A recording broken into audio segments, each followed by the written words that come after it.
ولسمشر محمد اشرف غني د کابل ښار والي او ښاروال ته څه امر کړی دی؟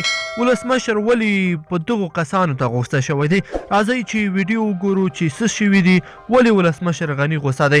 ګرانو مینوالو السلام علیکم، وخت مو پخیر. ولسمشر غني د کابل ښاروال او والي ته امر کړی دی چې ژر تر ژره دې د عامه ملکیتونو د غاصبینو لیست افشا کړي. ارګ وایي ولسمشر تیره شپه د لومړۍ، دویمې، اتمې، نهمې او شپاړسمې ناحیې له اوسېدونکو سره په لیدنه کې د کابل ولایت اداري او ښاروالۍ ته امر کړی چې هر څوک یې د غاصبینو پر وړاندې د اقدام مخه نیسي ممنوع الخروج او ودې نیول شي.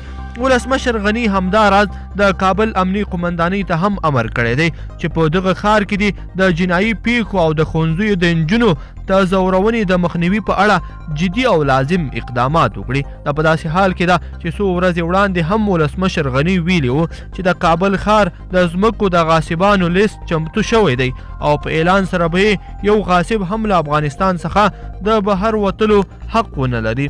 دا په داسې حال کې ده چې سترې محکمې د افغانستان د ځمکو وزارت وزیر هم ممنوع الخروج اعلان کړی دی. نو ګرانو مینوالو په دې هیله چې دغه مطلب به مو راسره تر پایه پورې کتلی وي. که چېرته مو خوښ شوی وي نو حتما یې در سره لایک کړئ او ملګرو سره یې هم شریک کړئ. مننه.